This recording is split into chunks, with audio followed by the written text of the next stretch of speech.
ఉన్న బంగారాన్ని విడిపించి ఆ రోజు ఆన్లైన్ రేటుకే మేము కొంటాం. Sharma gold company. నమస్తే, వెల్కమ్ టు సుమన్ టీవీ. నేను మీ యామిని.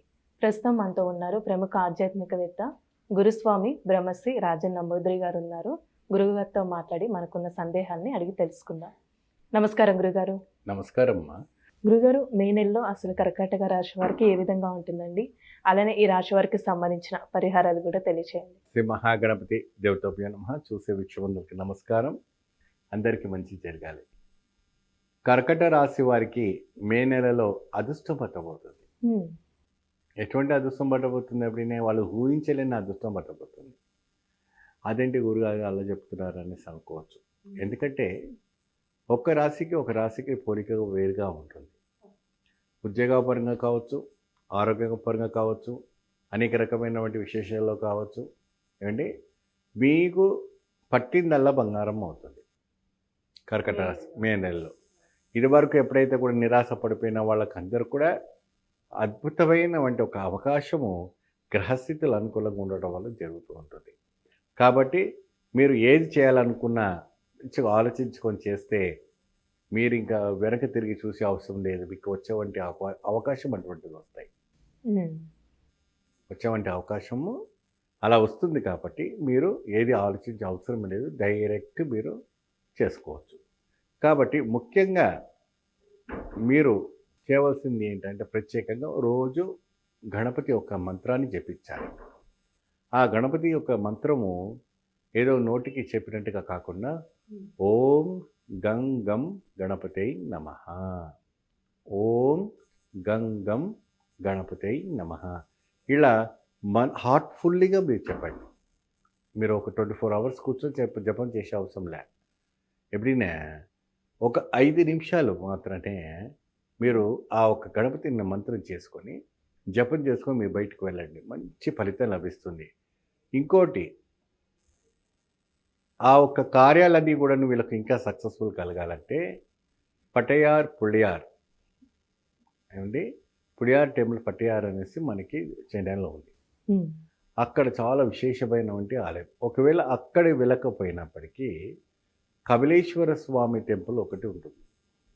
ఈ రాశి వాళ్ళకి, కర్కట రాశి వాళ్ళకి కపిలేశ్వర టెంపుల్ చాలా విశేషంగా ఉంటుంది. అంటే ఏ దేవుడు? శివుడు ఉంటుంది అక్కడ. అమ్మవారు కూడాను మనకి ప్రసన్నాంబికాదేవిని దర్శిస్తూ కనబడటం జరుగుతుంది. కపిలేశ్వర స్వామి కూడా మాకు ఉండడం జరుగుతుంటుంది. అక్కడ ఏంటంటే విశేషమైనటువంటి ఒక ఆలయం. ముందు కోనేరు ఉంటుంది. కోనేరులో స్నానం చేసి చక్కగా అక్కడ స్వామివారి జపం చేసుకుంటూ ఆ కపిలేశ్వర స్వామి తీర్థానికి వెళ్తే అద్భుత ఫలితం లభిస్తుంది. అక్కడ ఏంటంటే సకల పరివారము అక్కడ నివసిస్తూ ఉంటుంటారు. ఎప్పుడైనా కూడా గణపతి ఎప్పుడు కూడాను మనకు శివపార్వతుల దర్శనం తర్వాతనే మనకి కనపడడం అనేది జరుగుతూ ఉంటుంది. కానీ ఇక్కడ ఏంటంటే మూల గర్భానికి అంటే ఎప్పుడైతే ముఖద్వారం గోపురం ఉంటుందో ఆ గోపురానికి ఎదురుగానే ఈ మహాగణపతి కనపడుతుంటారు. ఈ మహాగణపతి అంటే ఏంటంటే బొజ్జతో నిండు అలంకారంతో నిండు గరికతో స్వామివారు కనబడుతుంటారు. ఈ రాశి వాళ్ళు, కర్కట రాశి వాళ్ళు ఎవరైతే ఉన్నారో స్త్రీ కానీ పురుషులు కానీ ఈ కపిలేశ్వర స్వామి తీర్థానికి వెళ్ళి ఆ ఒక గణపతిని మీరు దర్శించి స్వామికి అర్చన చేసి వారి ఒక సోదరైనటువంటి శంభుకుని కూడా దర్శనం చేసుకొని సకల పరివారం కూడా అక్కడ ఉండడం జరుగుతుంది. అంటే నంది అదంతా కూడా ఉంటుంది. అయితే ఎందుకు ప్రత్యేకంగా ఇలాంటి అక్కడ వెళ్ళడం అంటే మీకు ఏమైనా ప్రమోషన్స్, మంచి జాక్పాట్ దొరకడము, లేదంటే ఉద్యోగానికి సంబంధించింది, విదేశానికి వెళ్ళాలన్నా, లేదంటే డాక్టర్స్ చదివి మంచి అవకాశం రావాలన్నా, పోలీస్ రంగాల్లో ఎంత వర్క్ చేసినా వాళ్ళకి ప్రమోషన్ రాకపోయినా, అడ్వకేట్స్ కూడా ఎంత వాదించినా మంచి కేసు రాకపోయినా, అలాంటి వాళ్ళకి అందరూ కూడా మంచి అవకాశం ఈ ఆలయం బాగా కలిసి వస్తుంది. కాబట్టి కపిలేశ్వర స్వామి తీర్థానికి వెళ్ళడం వల్ల మంచి ఫలితం లభిస్తుంది. అంటే వ్యాపారస్తులకి ఏ విధంగా ఉంటుందండి ఈ మేళం? వ్యాపారస్తులకమ్మ చూడండి, ఇక్కడ లాభం 9, నష్టం 8. లాభము 9, నష్టము 8. కాబట్టి కపిలేశ్వర స్వామి తీర్థానికి మీరు ఒకవేళ అక్కడి నుంచి వెళ్ళకుండా మీరు ఇంట్లో యూట్యూబ్లో చూసుకొని, అంటే ఆలయానికి వెళ్తేనే మంచిది. ఆలయానికి వెళ్ళి మీరు ప్రత్యేకంగా చూసుకొని దర్శనం చేసుకొని తిరిగి వచ్చిన తర్వాత ఒక ప్రత్యేకమైనటువంటి ఒక కైంకర్యం చేసి ఒక అన్న తర్పణం చేసి లేదంటే బ్రాహ్మణులకు ఒక 5 మంది బ్రాహ్మణులకి దానం చేస్తే సరిపోతుంది. ఇది ఖచ్చితంగా చేయండి. కర్కాటక రాశికి మంచి జాక్పాట్ ఉంది. 100కి 100% పరమ సత్యం.